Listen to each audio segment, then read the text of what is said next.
guys, ito po yung karugtong, ito po yung part 2 sa Danjog Cave.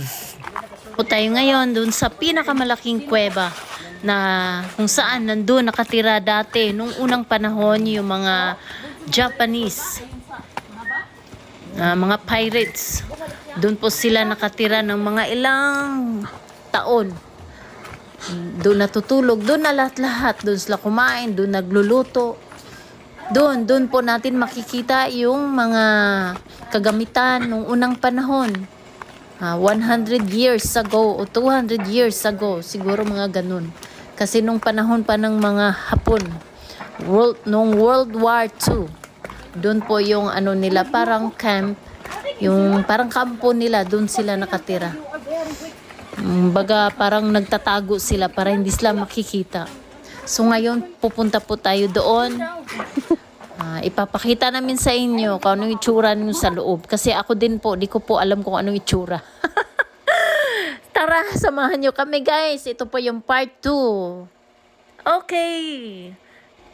Medyo mababa pa yata ang lalakarin namin papunta doon sa pinakamalaking cave. Pinaka-last na cave. Yun po ang sabi ng tour guide namin. Ito po yung pinakagusto kong gawin sa buhay pag walang ginagawa, pag walang trabaho, na mag-a-adventure. Ito naman is cave adventure. Ulitin mo ko yan. Dito nakatira si Danjog. Sino yung Danjog? Danjog tao lang yun. O sa unang panahon. Unang panahon. Kumbaga native. Oh, native. Ito yung tirahan ng mga Hapon dati. Oh. Dito nagka-gulo-gulo. Sinamahan yung mga Japanese dito ni Danjog. Dito sa loob. Oh, so 100 let's go. 100 years ago na yun. Dito nga nagkagulo dahil sa mga gold. Ganun. Nag-away-away, nagpapatayan. Dito po nung unang panahon, dito nakatira yung mga Japanese at yung sinuunang panahon. Yung mga sinuunang panahon mga tao, sinamahan nila yung mga Japanese na dito titira kasi walang iba, tsaka maraming gold. Pinag-agawan nila. Ito po yung story dito, ma'am. Oh, ito na guys, ito po yung Tanjung Cave. Tanjung pala, Tanjung. Danjog. Ah, Danjung Cave. So yan na, i-zoom mo. In 90s, Japanese live in this cave. No, diyan may isuka. Dito may bayanan. Tanjung. Dili mo lang sa He was cellphone. recognized as a king Dili mo lang sa cellphone. because Dili. of his deities, strength, and bravery in the Yan, di ba dyan mo lang cellphone dito? purpose. Dili mo lang. Oh, Diyan ang dahil amen. Mystery to everyone. So dito din naman si Danjog. Oh, ito yung kabaong niya. Ah, Ayun. bakit maliit ko yan? Oh, maliit kasi mga bonsai lang dito na. So ito yung kabaong ni Danjog. So kaya siya maliit kasi puro na lang mga bonsai, kumbaga mga buto-buto na lang niya, Mga buto-buto. skeleton. Kaya yan, binaon na lang yung Inipon. skeleton niya, inipon dyan. So, yan po ang history niya. World War II ito. World War II. Nung unang panahon, World War World War II. II yan. Antik no? Tago. I-ano man yan? Let's go. Asang taanak? Sige, hindi naman musunod. Hindi naman musunod na. Dito tayo, papasok tayo kay sa Japanese na mga gula. Dito sila ang gula. Ang laki, ang lamig lang. Napakalamig ang ano dito, napakalamig yung simulang hangin. Saka maaliwalas. Ano pa ba dito? Maganda pala dito kaya pag magbagyo, dito na magtago. Oh, dito. Swerte kayo kaya. Pero kailan kanina ko dati, di ba yung ano tayo hanggang doon lang kami? Ito kaya ano? Ano yung mga Japanese dati dito sa loob. Dili kami pagkat. Oh, Ay, picture. Oh. May jogging ka sa kawal. oh, sorry. Iyan po yung mga gamit ng mga sinaunang panahon tsaka yun. Mga Japanese nung World War III, World War II.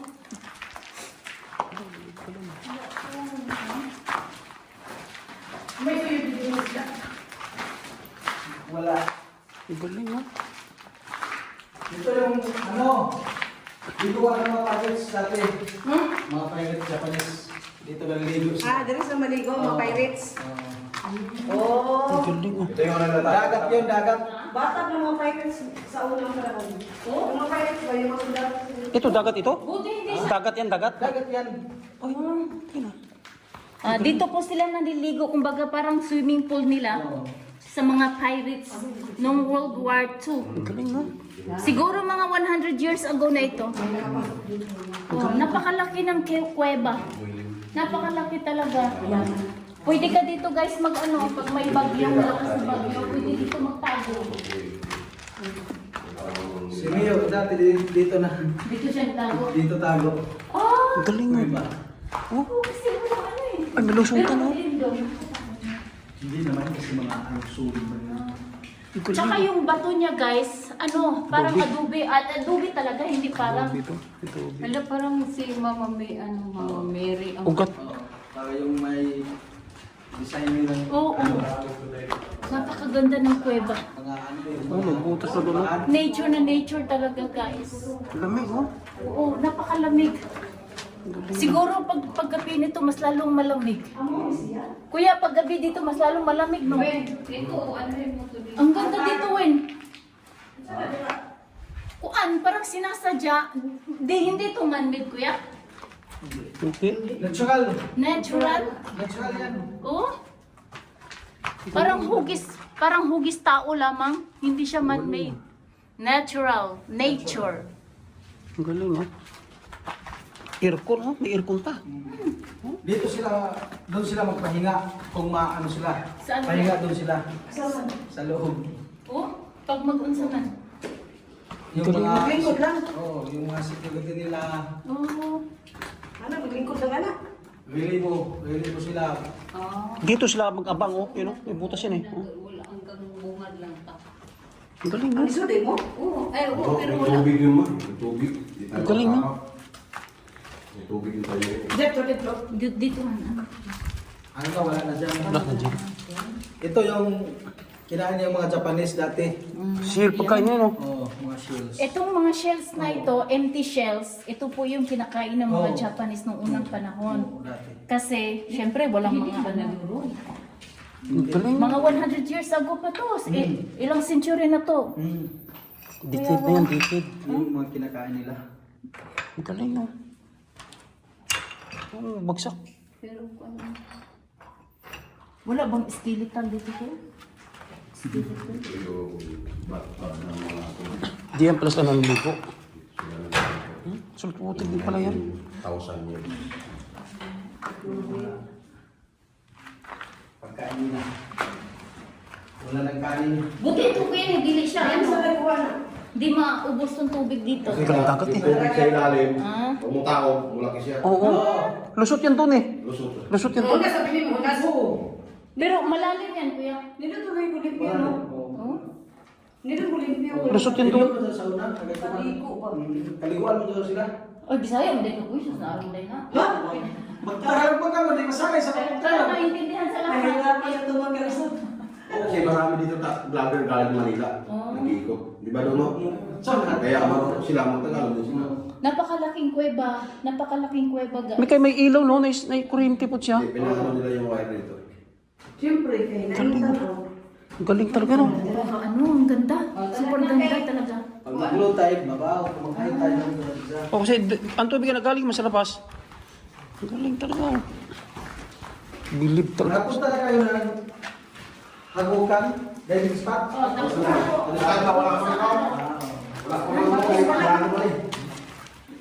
Ito guys, ito yung mga empty shells.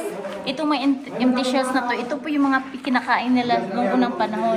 Tsaka ito po yung mga kagamitan nila. So, antik na antik guys, di ba? Oh, napakatigas. Hindi ko man lang. Tsaka ito, yan oh, banga. Banga noong unang panahon sa mga Japanese.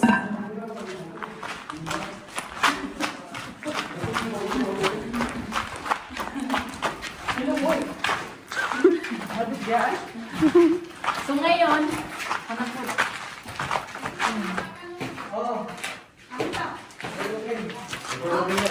So ngayon, paalis na tayo. Palabas na po tayo, guys. Tapos Tapos na tayo dito sa Tanjung Cave. Lilipat na naman tayo sa isa. Siguro last na po iyon. Tapos na kuya? Oh, mayroon pang isa. Mayroon pang isa. Last cave. Eh, patay mo. Parang yung puso ko ano. Exercise. Oo. Huwag ka mag-alala. Nakakaon. Bita ito burike.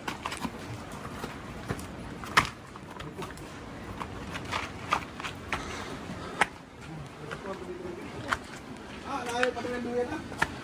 Oh, bising lang daw. Dito po banda may malaking balon. Tapos dun sa may dulo, may malaking upuan. Kung napagod ka sa pag-akyat, pwede ka mag-rest doon. Tsaka mag-upo-upo, magpahangin, magtingin-tingin sa dagat. Etong balon na guys, itong balon na ito, or atabay kung sa Bisaya, ay wishing well daw. Tsaka napakalapad at malalim. Halos hindi mo matatanaw ang lalim. May makikita kang konting tubig. Di ko alam kung gaano kalalim yung basta may matatanaw ka mula dito hanggang sa ilalim na may tubig konti. So, magwi-wish daw. So, nagwi-wish naman ako. So, ako lang nakakalam ko nung wish ko. Secret! Kaya siguro nilagyan to nila ng lubid kasi nakakatakot nga dahil napakalalim nito. Ito po yung nila dati, yung balon. Ito po yung So pagkatapos nito guys, pupunta po kami dun sa isang cave na maliit ito po yung lang. wishing well. Mag-wish tayo. Yung atabay nila noong unang panahon, napakalalim. So ngayon, punta tayo sa last cave. Sa overlooking. Oh, sa overlooking daw guys.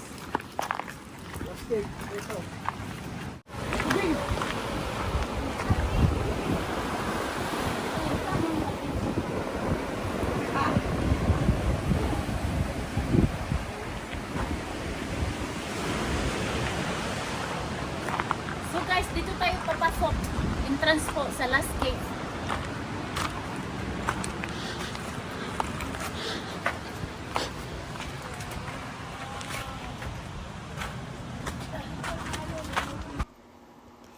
Yan, malapit na po kaming maglabas sa maliit na cave. Ito po yung last cave na papasukan namin. So, ito po yung sinasabi na overlooking view. Napakaganda pala. Makikita mo talagang buong dagat sa Siargao. Joke. Makikita mo yung dagat nasa baba kasi nasa taas kami. Ito po yung tinatawag nilang overlooking view dito sa cave. Overlooking Adventure cave. Pag gusto kang umutot dito lang. Picture. Kuya,